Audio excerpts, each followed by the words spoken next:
Bon dimanche à tous, nous sommes au 19e dimanche du temps ordinaire, au 7 août, donc en plein été, et l'évangile du dimanche, dans ce podcast hebdomadaire, il nous livre Luc 12, 32, 48, qui est la continuation un peu de la mise en route du royaume de Dieu.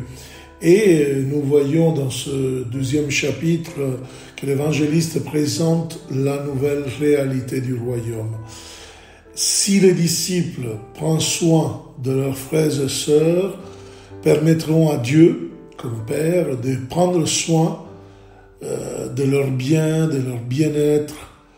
Et ici, l'évangéliste nous présente les versets finaux du projet, de la vision de Jésus, donc d'une église missionnaire. Et nous voyons justement que l'évangile commence par les paroles de Jésus, 60 petits troupeaux. Donc Jésus, il veut éliminer toute anxiété, toute préoccupation. Petit troupeau, c'est vraiment minuscule. Le terme grec est mikron, donc mignon on pourrait dire. Aujourd'hui c'est mignon dans le sens que c'est plutôt inconsistant, vraiment très petit.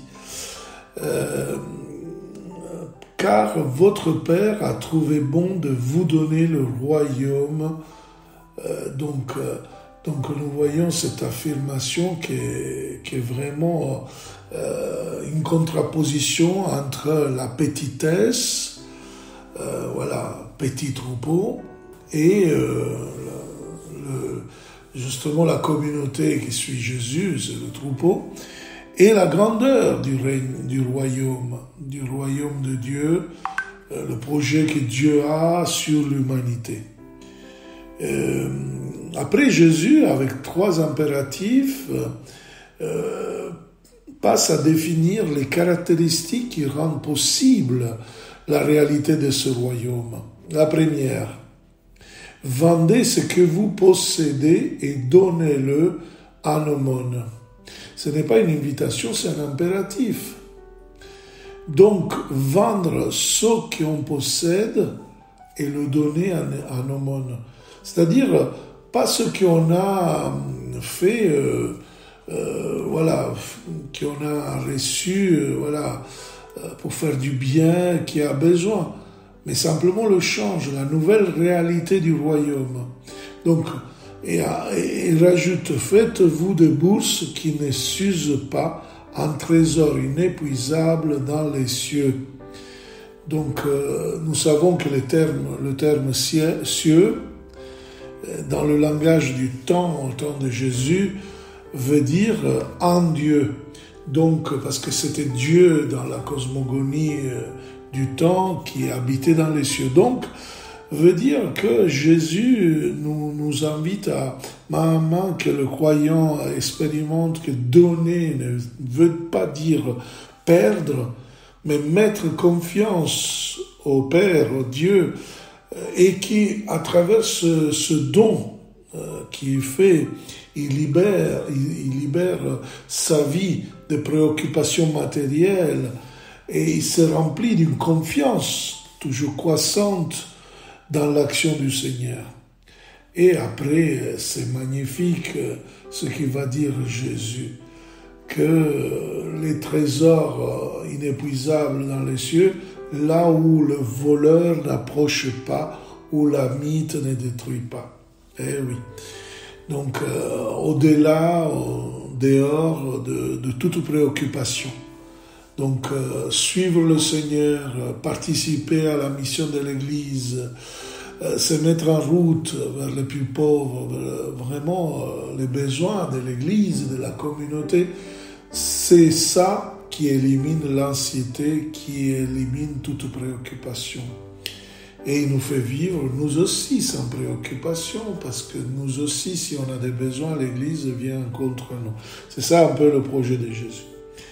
Et donc, l'affirmation claire de Jésus, car là où est votre trésor, là aussi sera votre cœur. on comprend bien que Jésus, justement, veut que tout chrétien, que tout disciple soit libéré d'une espèce de pression matérialiste, comme aujourd'hui on est, d'acheter, de remplir les maisons d'objets, de choses, de faire justement, pas des choses mauvaises, parce qu'en soi, le matérialisme n'est pas en effet quelque chose de mauvais. Parfois, on peut donner du sens aux choses, on les met à disposition des autres. Mais en effet, Jésus, il est en train de dire que de mettre notre confiance, notre sécurité, on prend sécurité parfois à en avoir. Mais là, Jésus nous demande d'avoir confiance en Dieu. Et comme ça, nous pouvons dire, c'est où ton cœur? C'est là qui sera ton trésor. Et c'est très intéressant. Le cœur, dans la culture hébraïque, n'est pas comme en Occident aujourd'hui, l'affection, mais c'est vraiment le mental, la conscience, la pensée, le désir, la volonté. Donc Jésus dit que là sera toute ta vie, où tu as dirigé tes pensées, ton désir, ta décision, ta volonté. Là sera toute ta vie. Si tu penses bien aux autres, cela sera ta richesse sûre. Voilà. Donc Jésus à nouveau après utilise un impératif qui est une image très importante de l'Église et qu'aujourd'hui, en manière particulière, nous devons faire attention pour la comprendre bien parce que cela peut changer notre relation avec Dieu et par conséquence notre relation avec les frères et sœurs. Restez en tenue de service, votre ceinture autour des reins et vos lampes allumées. Qu'est-ce que ça veut dire cette indication ? Nous savons bien qu'au temps de Jésus, l'habit commun du temps, c'était la tunique qui arrivait jusqu'aux chevilles. Mais dès que tu dois te mettre en chemin, ou par exemple, si tu dois travailler, cette tunique peut être vraiment pas commode. Et donc, on l'a recueillie justement autour des reins, et on l'a fixé avec une ceinture. Voilà pourquoi Jésus dit « Restez en tenue de service, votre ceinture autour des reins ». Et Jésus veut que la caractéristique qui distingue la communauté des croyants, des disciples, son distinctif, soit l'attitude de service. Pas un service habituel de temps en temps, mais un service qui devient permanent, qui devient vraiment quelque chose qui même on peut reconnaître la communauté. Et après Jésus rajoute « et vos lampes allumées ». Pourquoi ce rappel des lampes allumées ?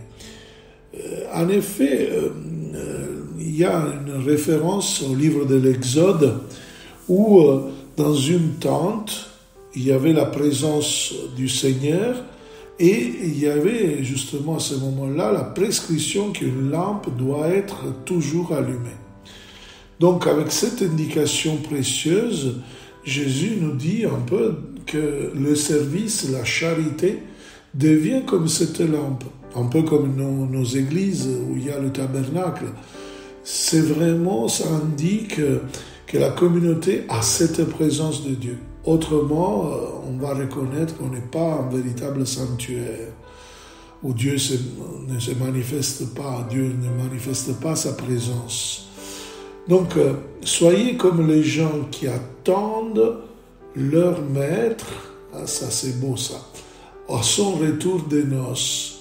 Alors, naturellement, Luc va parler justement leur Seigneur. Il utilise vraiment le terme Kyrios. Et donc il fait comme Yahvé, qui dans l'Ancien Testament était l'époux de son peuple, aussi Jésus est l'époux de la nouvelle communauté. Amen, je vous le dis. Alors, pardon. Donc, pour lui ouvrir dès qu'il arrive et frappera la porte. Donc Jésus n'est pas simplement le maître des maisons qui arrive, ouvre la porte. Non, il frappe. Il y a une délicatesse, il y a un respect vraiment de la personne, de l'Église, un amour pour l'Église qui est fondamental. Donc il faut avoir du respect dans l'Église. Et il dit justement quelque chose d'intéressant. Heureux ces serviteurs-là que le maître à son arrivée trouvera en train de veiller. Donc attention, parfois quand on est en train de dire heureux, bienheureux, on parle de canonisation et on peut être complètement pris comme si on veille, alors on sera heureux. Non. Ce n'est pas la conséquence d'un sacrifice, le bonheur. Heureux ces serviteurs-là à son arrivée, trouvera en train de veiller. Donc c'est exactement la condition de servir, de veiller en tenue de service, qui nous donne la joie, qui nous élimine l'anxiété, qui nous élimine la préoccupation. Vous voyez, les choses vont avec. Et à ce point-là, Jésus proclame quelque chose donc d'inconcevable.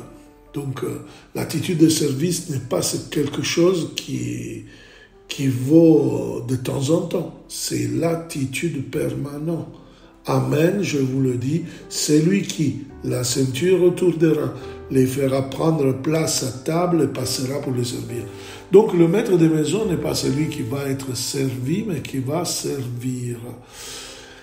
Et s'il revient vers minuit ou vers 3 heures du matin, et qu'il les trouve ainsi, heureux sont-ils. Vous voyez, il y a une confirmation, le bonheur est là. Donc, Jésus a demandé à ses disciples d'avoir ce distinctif, le service, et dans sa communauté, c'est lui qui sert. Donc, quelque chose de complètement fou pour les gens qui écoutent, parce que Jésus se présente comme un maître, comme un seigneur, le patron de maison qui a la place de se mettre à table dans une place importante. Alors, littéralement, quand il dit les fera prendre place à table, c'est écrit justement un verbe qui pour nous ce n'est pas normal. C'est s'allonger à table. S'allonger à table, c'est justement le verbe c'est le verbe justement de la dernière scène. C'est le verbe justement parce que les tables à ce temps de Jésus justement n'étaient pas si hautes, il n'y avait pas de chaises, mais on s'allongeait. Alors, si on voulait manger, il doit y avoir quelqu'un qui s'élevait. Et ceux qui étaient debout, c'était les serviteurs. Ceux qui mangeaient, c'était comme des rois allongés par terre.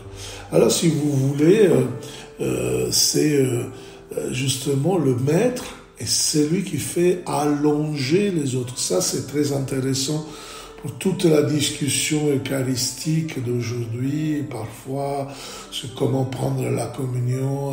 Vous voyez, au temps de Jésus, il y avait des usages qui ne sont plus là et qui, bon, si on veut être vraiment traditionnaliste, alors il faudrait revenir. Le service, c'est vraiment la tradition par excellence de la manière que Jésus nous parle, parce que dans cet évangile, nous voyons vraiment une description eucharistique. Et donc, nous voyons dans là, vous le savez bien, si le maître de maison avait su à quelle heure le voleur viendrait, il n'aurait pas laissé percer le mur de sa maison. Vous aussi, tenez-vous prêts. Donc, Jésus nous apprend à nous tenir prêts, c'est-à-dire à être un peu comme ces serviteurs qui prennent du maître à veiller dans le service, dans la charité. Et nous voyons justement que Jésus il nous présente une communauté qui en effet est une communauté qui en effet est manifestation et la continuation de son ministère. Et donc la présence de Dieu est donnée par cette lampe qui est le service, la charité.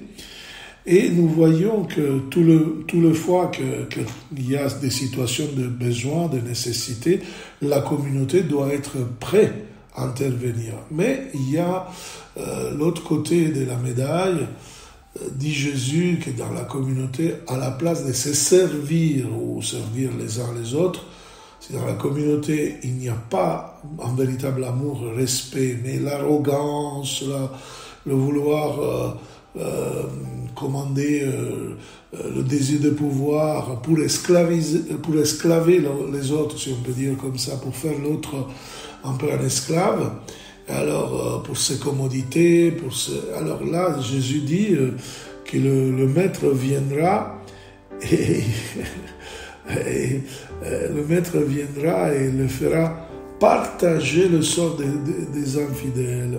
Bon, il l'écartera et lui fera partager le sort des infidèles. C'est-à-dire, le divisera en deux, c'est-à-dire que c'était un peu la punition de tous ceux qui trahissent, tous ceux qui justement ils sont appelés sont là pour mettre en cause la cohérence à l'évangile avec une trahison du projet de Dieu. Voilà pourquoi il dit qu'il va le diviser en deux. Le serviteur qui, connaissant la volonté de son maître, n'a rien préparé et n'a pas accompli cette volonté, recevra un grand nombre de coups. Mais celui qui ne la connaissait pas et qui a mérité des coups pour sa conduite, celui-là en recevra qu'un petit nombre. À qui l'on a beaucoup donné, on demandera beaucoup. À qui l'on a beaucoup confié, on réclamera davantage. Vous voyez, c'est vraiment un évangile qui a besoin d'une espèce de sanction parce que, en effet, Jésus veut que le royaume change complètement. C'est plusieurs fois dans l'évangile de Luc, Jésus avait déjà avant dénoncé un peu l'attitude des pharisiens, des gens qui conduisaient le peuple et se servaient du peuple. Et là, il dit, dans l'Église ne doit pas être ainsi. Parce que sinon, ça joue justement on va être comme des trahisseurs, comme des traîtres. On va être comme ceux qui ont trahi complètement la volonté de Jésus, la volonté de Dieu. Et l'unique manière pour être dans le bonheur, c'est vraiment se mettre au service. C'est vraiment se mettre dans cette circularité d'amour qui nous permet de rentrer un peu dans les besoins, dans les nécessités. Et donc, même si nous, on a des besoins, des nécessités, on sera aidé et on sera justement pris justement en valeur par la communauté. Voilà l'évangile d'aujourd'hui, cette beauté du chapitre 12 de Luc.